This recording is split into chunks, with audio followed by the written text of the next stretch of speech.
So good afternoon students. I hope सबका chemistry का paper बहुत अच्छा हुआ हो और होना भी चाहिए था। केमिस्ट्री का पेपर काफ़ी अच्छा आया है। सो आई होप आप सबके बहुत अच्छे मार्क्स आएंगे। मैं जो डिस्कस कर रहा हूँ बेसिकली मैं सेट 1 को डिस्कस कर रहा हूँ, सेट 1 ऑफ केमिस्ट्री। तो आप अपने क्वेश्चन पेपर्स को देख लेना, उसके हिसाब से एडजस्ट कर लेना। क्वेश्चन नंबर 1, अगर सेट 1 की बात करते हैं, क्वेश्चन नंबर 1 को अगर हम देखेंगे क्या होगा, इसका आंसर बोलते हैं the role of catalyst is to change. देखो कैटलिस्ट का क्या होता है, कैटलिस्ट जो होता है वो इक्विलिब्रियम पे कोई ज्यादा फर्क नहीं डालता, इक्विलिब्रियम कांस्टेंट पे या एंथैल्पी ऑफ रिएक्शन पे या फ्री एनर्जी पे। इसका डायरेक्ट इंपैक्ट होता है एक्टिवेशन एनर्जी पे। यानी कि अगर हम फर्स्ट क्वेश्चन की बात करें तो फर्स्ट का आंसर हो जाएगा D. Why it is D? क्योंकि इस केस में फर्स्ट के डी में क्या हो रहा है कि आपके पास इस केस में एक्टिवेशन एनर्जी को, अगर कैटलिस्ट प्रेजेंट होता है तो वो एक्टिवेशन एनर्जी को डिक्रीज भी कर सकता है। व्हाट यू कॉल कि कैटलिस्ट कौन सा है। अगर पॉजिटिव कैटलिस्ट होगा वो एक्टिवेशन एनर्जी को क्या कर देगा, डिक्रीज कर देगा। नेगेटिव कैटलिस्ट होगा एक्टिवेशन एनर्जी को बढ़ा देगा। तो ultimately the answer of first question will be, first question का आंसर होगा डी। सो फर्स्ट क्वेश्चन का आंसर डी है। Second, now come second question, which of the following molecule is chiral in nature. Chiral in nature की बात करते हैं, अगर हम क्लोरोप्रोपेन 1 क्लोरोप्रोपेन की देखते हैं तो ये कायरल नहीं है। 2 क्लोरोप्रोपेन की बात करते हैं तो ये भी कायरल नहीं है क्योंकि 2 कार्बन सेम आ रहे हैं। 1 क्लोरोब्यूटेन की बात करते हैं तो ये भी कायरल नहीं है क्योंकि यहाँ पे 2 हाइड्रोजन सेम हो रहे हैं। तो अल्टीमेटली हमारे पास क्या बचा, हमारे पास बचा 2 क्लोरोब्यूटेन। ये कायरल है, क्यों? ये भी डिफरेंट है, ये भी डिफरेंट है, ये भी डिफरेंट है और यहाँ पे हाइड्रोजन होगा, ऑब्वियसली ये भी डिफरेंट है। तो इस केस में आंसर शुड बी, सेकंड का आंसर आएगा डी। तो प्लीज चेक द आंसर और इसको आपने देख लेना है कि किसका सही है। Now comes next question, CH3CH2OH can be converted into CH3CHO। Alcohol को एल्डिहाइड में कन्वर्ट करना है तो there should be partial oxidation, और पार्शियल ऑक्सीडेशन करनी है तो इस केस में हाइड्रोजनेशन तो काम नहीं आएगा, लिथियम एल्यूमिनियम रिड्यूसिंग एजेंट है, काम नहीं आएगा। अल्कोहल को एसिड में कन्वर्ट करेगा, तो आंसर इज सी। तो थर्ड का आंसर शुड बी सी, क्योंकि ये पीसीसी है जिसको बोलते हैं पिरिडीनियम क्लोरोक्रोमेट। पिरिडीनियम क्लोरोक्रोमेट क्या करता है, पार्शियल ऑक्सीडेशन कॉज करता है। तो ये जो पार्शियल ऑक्सीडेशन कॉज करेगा तो उससे हमारे पास aldehyde will be the product. Now comes question number 4, the IUPAC name of this molecule। अगर नाइट्रोजन की बात करते हैं तो नाइट्रोजन इज एमीन, और ये एमीन कौन सी है बेटा, it's a amine which is tertiary amine basically, ठीक है। तो इस केस में हमें पेरेंट चेन सिलेक्ट करनी पड़ेगी, this is the parent chain, ठीक है। ये भी सब्स्टिट्यूएंट है और ये भी सब्स्टिट्यूएंट है। इथाइल का ई, मिथाइल का एम, यानी कि हम बोलेंगे एन पे इथाइल, इथाइल पहले लिखेंगे मिथाइल बाद में, एन इथाइल एन मिथाइल, ठीक है फाइन। बाकी कितने कार्बन है, 3 कार्बन है, तो propane amine. So N ethyl N methyl propane 1 amine, या प्रोपेन अमीन भी बोल सकते हैं। दिस इज द करेक्ट होगा, that is B will be the correct answer, क्योंकि इस केस में N ethyl N methyl propane 1 amine आ रहा है। सो आई होप आपने ये सही किया होगा। Now a plot of this concentration of R with time, obviously ये फर्स्ट ऑर्डर रिएक्शन है, साफ पता है आपको। आप y is equal to mx plus c वाली इक्वेशन लगाओगे and you will get this. Inverse है, इंटरसेप्ट इसका इनिशियल कंसंट्रेशन आ जाएगा, नेगेटिव स्लोप आनी है, ठीक है फाइन। आप जानते हैं इसको कैसे करना है, ठीक है fine. Integrated rate law expression से डिराइव होगा। Treatment of ethyl bromide with alcoholic silver nitrite. Silver nitrite की बात करते हैं, दैट इज AgONO।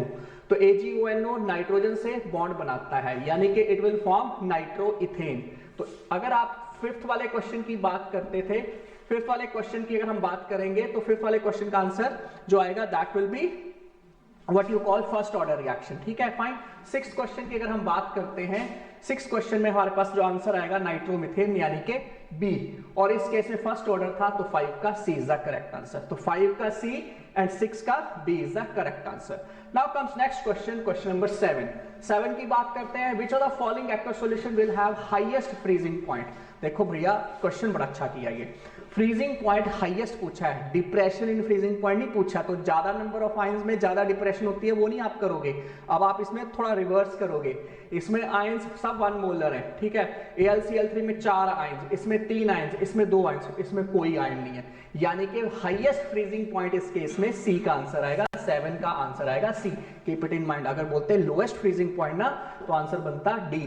तो जिसने डी लिखा है तो गलती कर गया, ये एकदम ऑटोनोमस नर्वस सिस्टम जिसको बोले ना, काम करेगा इसमें, और आप फटाफट वही आंसर लिखोगे। विच of the following aldehyde will undergo Cannizzaro reaction? Obviously जिसके पास अल्फा हाइड्रोजन नहीं होंगे वो कैनिज़ारो रिएक्शन प्रोसीड करेगा। इस केस में मेरे को जिसमें अल्फा हाइड्रोजन नजर नहीं आ रहे हैं वो है बी पार्ट, जिसमें जिस कार्बन पे CHO अटैच्ड है उसमें कोई भी अल्फा हाइड्रोजन नहीं या जी सी, सॉरी बी। 8 का आंसर बन गया बी। Why B? बिकॉज इस केस में alpha hydrogen are not there. Now comes question number 9. Which of the following groups are both ions colored in aqueous solution? ठीक है, fine. Copper plus है, D10 configuration बन गई, fully filled, colour नहीं होगा। Titanium 4 positive है, scandium के बाद टाइटेनियम आता है, 22 हमारे पास एटॉमिक नंबर आता है। तो इस केस में अगर चारों के चारों इलेक्ट्रॉन्स रिमूव हो गए, तो पार्शली फिल्ड डी सब शेल किस में है? 3rd और 4th में। तो ultimately answer should be C. So 9 का आंसर आ जाएगा सी, क्योंकि इस केस में कलर जो है जिसमें पार्शली फिल्ड डी सब शेल है वही कलर देगा, बाकी कोई कलर नहीं देगा। Fine. CH3 CHO and CH3 COH can be distinguished, CH3 CH2 COH can be distinguished by, अरे इससे बढ़िया टेस्ट कुछ नहीं है, sodium bicarbonate test is the test to distinguish carboxylic acid from CH3 CH2 CHO। Iodoform Lucas आप सब जानते हैं, Lucas is for alcohol, iodoform अगर 3 अल्फा हाइड्रोजन है, हिंसबर्ग फॉर एमीन्स, तो sodium bicarbonate is the test. So next is 10 का, अगर हम देखते हैं 10 का आंसर क्या बन रहा है इस केस में, दैट इज 10 का आंसर सोडियम बाय ए। तो 10 का A is the correct answer. Now comes question number 11। Match the type of cell given in column 1 with their column 2। Lead storage, इससे बढ़िया इजी कुछ नहीं हो सकता आंसर। लेड स्टोरेज बार बार बोलते हैं कि इन्वर्टर में जो यूज होता है, बैटरीज में यूज होता है, that is a lead storage cell. तो 1 का सीधे डी से मैच करो, तो 1 सा डी, 1 से डी, सीधे 1 से डी बी पे आंसर आ गया, यानी कि 11 का B is the correct answer. Straightforward आपके पास 11 का बी, बाकी देखने की जरूरत ही नहीं ना, आपको पता है फ्यूल सेल कहाँ यूज होता है, 4 का बी होगा, तो 4 का बी आ रहा है। तो दो चीजों में कंफर्म करो, इतना ज्यादा टेंशन क्यों लेनी, ठीक है, fine, it will be solve. So 11 का B is the correct answer. Now, question number 12. While doing qualitative analysis in chemistry lab, Abhishek added yellow colored solution potassium dichromate into a color of solution changing immediately to orange. ठीक है, तो ये हमारे पास potassium dichromate है, यानी कि Cr2O7 2 negative, ठीक है, फाइन। CrO4 2 नेगेटिव में कन्वर्ट हुआ, जब ये कन्वर्ट हुआ CrO4 2 नेगेटिव में, तो इसका कलर चेंज हुआ। वो तभी होगा जब हम इसमें एसिड डालेंगे, बेस में रिवर्स हो जाता है, एसिड में इस केस में आगे जाएगा। तो इस केस में अगर हम 12 की बात करते हैं, 12 का answer should be B. So 12 should be B correct answer, D correct answer होगा। क्यों डी करेक्ट आंसर होगा? क्योंकि इस केस में HCl इज द एसिड और वही इस कलर को चेंज करवाएगा। Now come assertion and reasoning. Question number 13. For measuring the resistance of an ionic solution with AC source is used. Okay, fine, ठीक है, सही है। Concentration ionic solution will change if DC source is used. बिल्कुल concentration change होती है। Assertion भी सही है, reason is correct and explanation is also correct. तो इसके हिसाब से हमारे पास देखते हैं तो आंसर क्या होगा। Assertion भी सही, चलो आप अपने आप देख लेना, मैं आप यहाँ पे देखो, assertion is correct, reason is true and reason is a correct explanation. तो आंसर शुड बी ए। सो 13 का आंसर बन गया ए। 14. Henry law constant decreases with the increase in temperature, solubility decrease करती है, बिल्कुल। हेनरी कांस्टेंट जो है उसकी वैल्यू, सॉल्युबिलिटी क्या करती है, टेंपरेचर इंक्रीज करने से सॉल्युबिलिटी डिक्रीज करती है। तो हेनरी कांस्टेंट की वैल्यू, KH की value decreases with the increase in temperature, नहीं, KH की वैल्यू इंक्रीज होनी चाहिए इंक्रीज इन टेंपरेचर से, क्योंकि सॉल्युबिलिटी क्या करती है, डिक्रीज करती है। तो इस केस में अगर हम बात करते हैं हेनरी लॉ वाला ये फंडा, डिक्रीज की बजाय अगर ये इंक्रीज होता तो काम कर जाता। As the temperature increases solubility of gas liquid decrease, बिल्कुल सही है। Reason is correct but assertion is not correct, so it should be D. So in this case 14 should be D. Now comes 15. The solubility of aldehyde and ketone in water decreases with the increase in size of alkali, बिल्कुल सही है। Non polar portion increase करता है, solubility decrease करती है। तो yes, that is alright. Aldehyde and ketones have dipole dipole interaction, बिल्कुल dipole dipole interaction भी है, लेकिन हाँ एक्सप्लेन नहीं कर रहे हैं एक दूसरे को, तो एक्सप्लेनेशन नहीं दे रहा है, यानी कि असर्शन भी सही है, रीजन भी सही है, लेकिन एक्सप्लेनेशन सही नहीं बन रही है। तो 15 का आंसर बन गया D. Now comes 16. The boiling point of alkyl halide decreases with the order. ठीक है, आयोडाइड का साइज बड़ा, ब्रोमीन का कम, क्लोरीन का कम, फ्लोरीन का सबसे कम, तो साइज डिक्रीज कर रहा है, बॉइलिंग पॉइंट डिक्रीज करेगा। परफेक्ट है।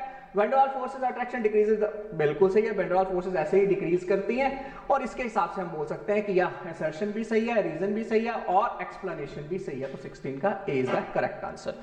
आई होप आपको यहां तक समझ आ गया होगा।